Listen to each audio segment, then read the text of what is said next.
안녕하세요. 교육건축 대표 김씨입니다. 오늘은 땅을 구입할 때에 확인해야 될 사항들에 대해서 오늘 말씀을 드리도록 하겠습니다. 지금 오늘 소개해 드릴 땅은 한번 보시면 이렇게 도로가 있고요. 그 다음에 땅이 바로 면에 있어요. 그 도로가 바로 이 옆에 도로입니다. 꽤 넓죠. 그 다음에 바로 옆에서 붙어 있죠. 사실은 이런 곳이 사도일 수는 없죠. 그래도 알아볼 건 알아봐야 되겠지만 공도고 공도 옆에 붙어 있기 때문에 이렇게 집을 지을 수 있는 데는 아무런 문제가 없는 기본적인 조건은 갖춰져 있다는 거죠. 그리고 동시에 넓은 길이기 때문에 공사하기 위한 진출입에 대한 길 확인은 이미 끝난 거고요. 일단 땅 구입할 때는 집을 지을 수 있는 땅인지 아닌지 이런 것들은 검토는 이제 해야 되겠고, 그 다음에 이제 다른 제반 사항들, 일단 집을 짓고 살려고 그러면 당연히 기본적으로 들어오고 나오는 게 있어야 되겠죠. 당연히 전기가 들어와야지 살 수 있으니까 전기가 들어올 수 있는 곳인가 아닌가를 확인해 보셔야 되죠. 옆에 보면 전봇대가 보이죠. 그 전기가 들어올 수 있는 땅이고요. 그 다음에 오수, 그러니까 국어, 오수가 빠질 수 있는지 우수가 빠질 수 있는지 그걸 확인하셔야 돼요. 그 다음에 물은 들어오고 있는지, 만약에 물이 들어온다면 시상수든지 마을 상수든지 그게 없으면 지하수를 팔 수 있는지 없는지를 확인하셔야 되고요. 이런 게 기본적인 사항들입니다. 기본적인 사항들 이외에 또 이제 실질적으로 땅 자체에 대한 확인 사항도 좀 있어요. 그것들을 실제로 어떻게 확인했는지 보여드린 다음에 그 땅 자체에 대한 확인 사항도 설명을 드리도록 할게요. 가보도록 할게요. 이쪽에 보시면 이렇게 보면 관들이 이렇게 보일 거예요. 이게 이제 국어죠. 그래서 우수관이 이렇게 이쪽으로 해서 이 집을 통해서 우수를 뺄 수 있는 라인이라고 보시면 돼요. 그 다음에 여기 보시면 이게 오수바지라고 돼 있죠. 정화조 그 라인도 확인이 된 상황이에요. 지금은 도시지역이기 때문에 이게 확인이 되는데, 만약에 좀 더 이제 좀 촌지역으로 갔을 때는 국어가 없는 땅은 집을 짓도록 허가를 안 내줍니다. 그래서 그 국어 없는 땅을 사시면 안 되십니다. 굉장히 중요한 말씀을 드리는 거고요. 그 다음에 수도, 상수도를 한번 볼게요. 여기 보면 상수도라고 되어 있죠.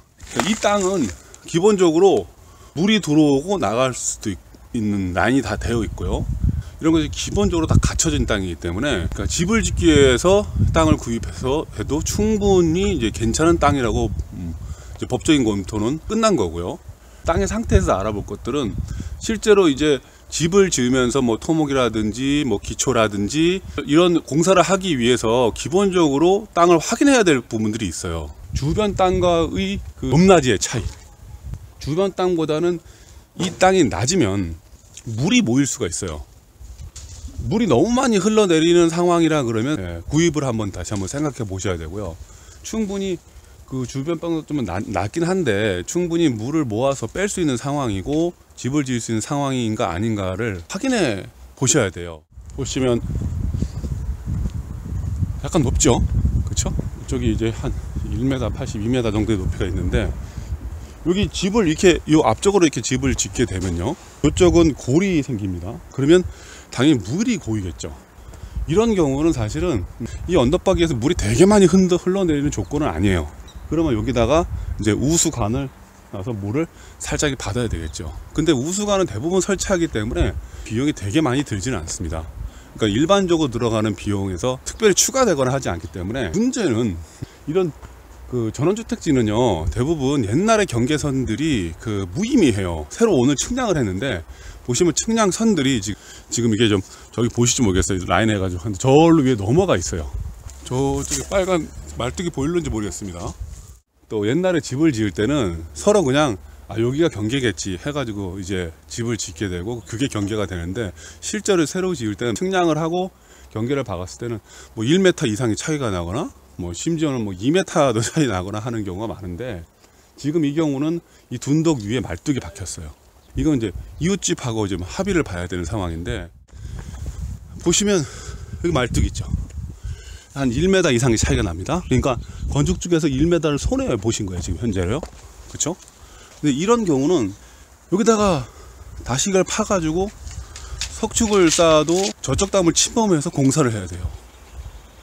그 때문에 이게 건축주가 굳이 땅을 차지하시기 위해서 손을 대면 민원이 들어가게 되고, 원하는 집을 못 짓는 경우가 대부분입니다. 마찰이 생기게 되면 일단 공사는 중지하게 되니까, 그러면서 비용이 추가될 수도 있고, 정신적인 어떤 뭐 스트레스, 뭐 그런 뭐 원래 목표나 계획했던 집 짓기의 계획이 많이 지연되겠죠. 뭐 그래서 이런 경우에는 적당한 타협들이 좀 필요해요.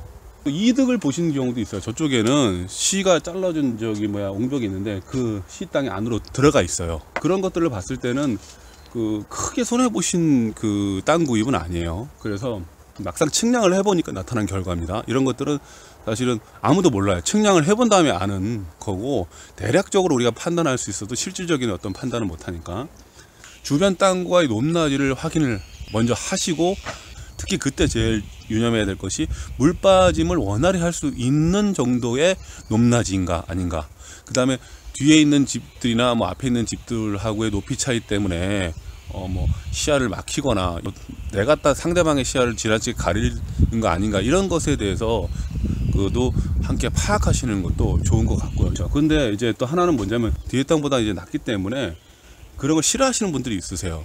그러면 그런 것들을 보완하기 위해서 기초를 좀 올린다든지, 뭐 그래서 2층으로 올린다든지 해서 이런 것들을 좀 보완하는 설계를 하면 좋을 것 같아요. 그 다음에 파악하셔야 될 것들이 뭐냐면, 집 짓는 모든 땅들이 다 수평이 되어 있는 게 아니에요. 저희들이 여기 이 지점에서 지금 레벨을 찍어봤는데 저 앞에까지 높이 차이가 한 2m가 나요. 시야로 봤을 때 한 1m 날까 생각을 했는데, 찍어보면 좀 더 많이 납니다. 땅을 구입하실 때 정말 한번 생각해 보셔야 될 게 뭐냐면, 내가 땅 처음부터 저 끝지점부터 저 시작점까지 딱 봤을 때 내가 봤을 때는 한 1m 나겠네. 근데 실제로는 한 1.5배에서 2배, 2배 정도는 대개는 많이 나요. 집을 이게 경사진대에서 짓는 거는 쉬운 일이 아닙니다. 대개는 땅을 평평하게 다진 다음에 그 위에 집을 올리고, 그래야지 안정적으로 올라가거든요. 나중에 집이 들어선 터에는 대부분 땅을 좀 돋아 올리겠죠. 성토를 하고, 집이 안 들어서는 자리에는 이제 절토를 하게 되는 게 보통인데, 그러면 성토된 부분과 절토된 부분의 높낮이의 차이가 1m 80, 2m 이상 날 수도 있다는 얘기잖아요. 그러면 막상 집에서 마당으로 내려오면 2m 이상 차이가 나기 때문에 굉장히 곤란해질 수 있다는 겁니다. 이런 어떤 경사의 기울기, 처리, 이런 것들도 한번 고려를 같이 하셔야 된다는 겁니다. 그래서 비용을 얼마나 줄여 나갈 수 있는가, 이런 것들도 함께 고민을 해보실 필요가 있고요. 그 다음에 땅이 원래 생땅인가, 아니면 최근에 어떤 성토한 흔적이 있는가, 뭐 절토한 흔적이 있는가. 한 800에서 1m 정도의 성토한 흔적이 있는 땅은 이게 시간이 지나면서 꺼질 우려가 있어요. 이 땅은 지금 밭을 지는 땅에서 성토한 흔적은 전혀 없습니다. 근데 성토를 뭐 최근에 했는데 거기다가 그걸 모르고 집을 짓게 되면 땅은 꺼지고요, 집은 내려앉죠. 이런 경우가 몇 달 전에 저희들이 이제 땅을 구입을 해가지고 이제 저희들 계약해서 집을 지으려고 했는데, 저희가 가니까 성토한 흔적이 있는 거예요. 만약에 그 자리에 집을 지었다 그러면 굉장히 한 1m 이상 성토를 해가지고요, 시간이 지나 보니까 비가 오고 하니까 점점 좀 꺼지는 거예요. 그래서 저희가 그거를 확인을 하고 조치를 취하고, 그 성토한 자리에다가 저희들보다 좀 뒤로 물러서 집을 이렇게 지었거든요. 그러니까 굉장히 위험합니다. 성토한 흔적이 있는 거 없는 거를 파악하셔야 돼요.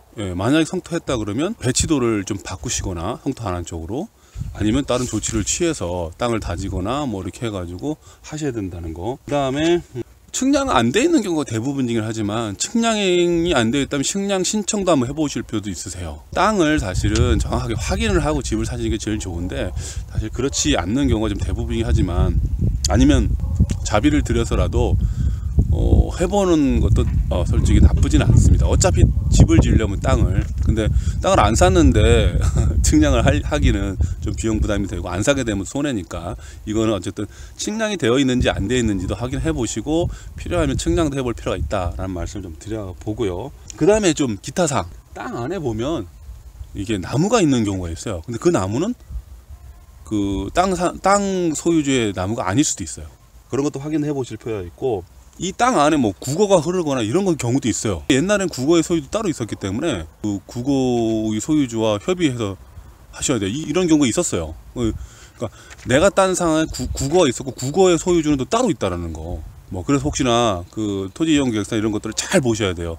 이게 뭐지? 이게 실선이 하나 있는데 이게 뭐지? 뭐 이런 것들도 확인해 보셔야 되고요. 그 농사를 짓고 있으면 이 집을 지을 계획이 있으니까 올해 가을에는 올해 봄에는 농사를 짓지 마십시오라고 말씀을 드려놔야 되고 또 이렇게 표시를 좀 해 놓으시면 좋고요.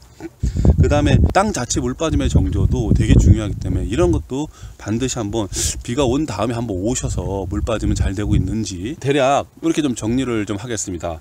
좀 길어졌는데 어쨌든 중요한 사항이니까 예비 건축주님들은 끝까지 쭉 한번 봐줬으면 좋겠습니다. 예, 감사합니다.